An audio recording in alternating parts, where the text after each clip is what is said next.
When it comes to becoming a better jazz musician, we need to be learning jazz standards. And I find that the way we actually learn the jazz standards is the most important part. So in today's video, I'm going to be sharing with you a really awesome practice itinerary to help you learn a jazz standard in 1 month and really crush it at it. Let's do this thing.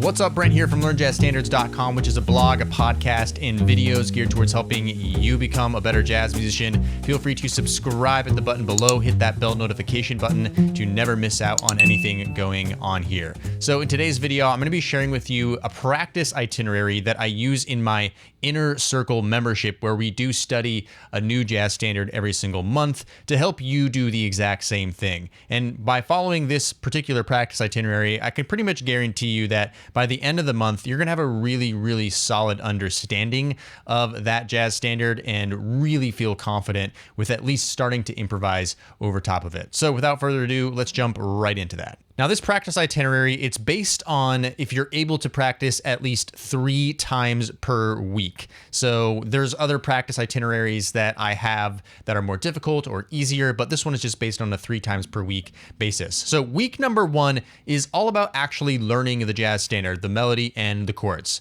So session number 1, you're going to learn the melody of the jazz standard, just the melody of the jazz standard. So let's just say, for example, we're learning the jazz standard Out of Nowhere.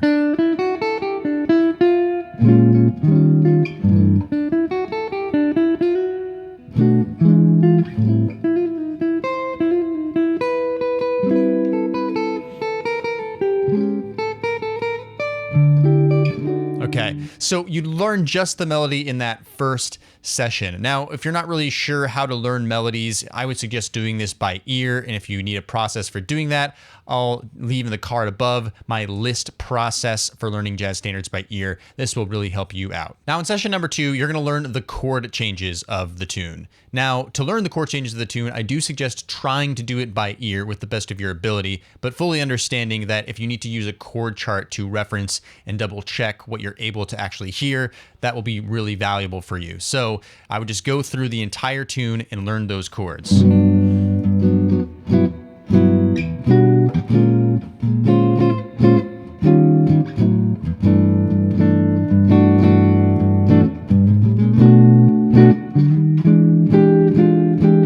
Right? And just really work on that and just really get that down. And that's all you do in that particular practice session. Session number 3 is a review session. So you're just going to review the melody and the chord changes so that you feel fairly confident in being able to actually perform the tune, whether you're a horn player and you just arpeggiating the chords and playing the melody, or if you're a piano player and you're doing both at the same time, just feel somewhat confident in being able to do those things. Now, week number 2 is all about what I call mapping. We are setting the stage for improvisation, and I find that it's helpful to start with just making sure we know how to navigate the tune and where all the notes lie throughout the chord changes. So in session number 4, you're going to work on a chord tone map.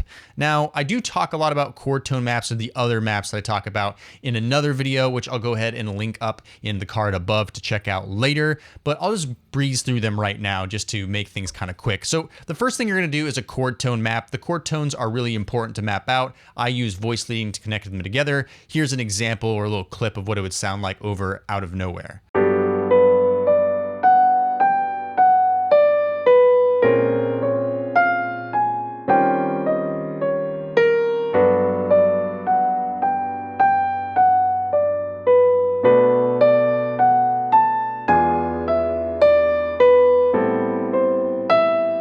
Once you feel relatively confident with that, you can move on to session number 5. Now, in session number 5, you're going to be going over a guide tone map.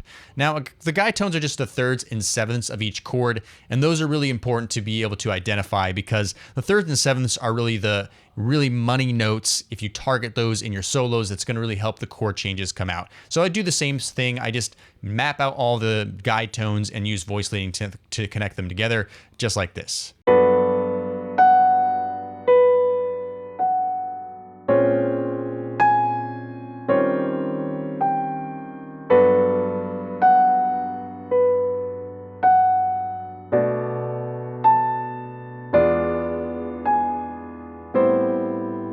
Okay, and then in session number 6, you're going to do a scale map.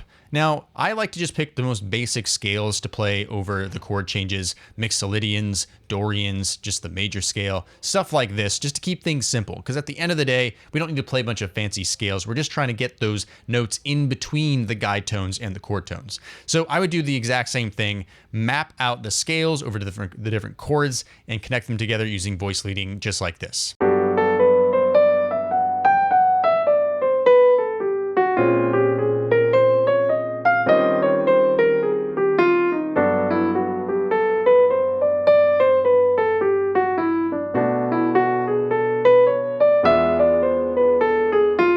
Okay, now that we're done with the mapping phase, let's move on to week number 3, which is all about the learning jazz language phase.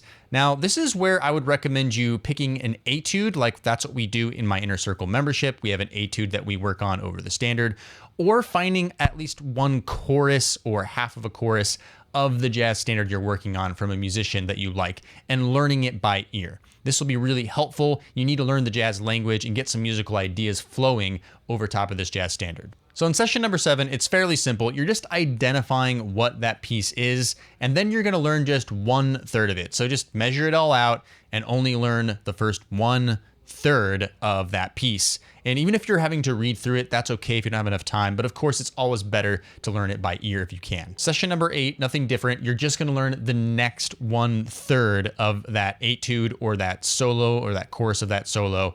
And then session number 9, you're gonna do the exact same thing. You're gonna learn the final 1/3 of that piece. So now that you're done learning some jazz language in that 3rd week, then we kind of move to the last week, week number 4, which is really focused around you actually just getting out there and start improvising over it. Because you've already learned how to map out all the chord tones, you know the melody, you know the chords, and you know some jazz language. So now let's try to make it your own. So in session number 10, all you're really gonna be doing is practice playing the melody and then improvising. You can use a backing track or you can use a metronome. You can practice with a friend if you have that opportunity to do so. However you wanna do it, just start improvising. And of course, use the lessons you've learned thus far with the mapping exercises, using the melody in your solos, and using ideas from the etude or the solo you learned in week number 3. Now, session number 11, it's not rocket science. We're just gonna repeat what we did in session 10, because at the end of the day,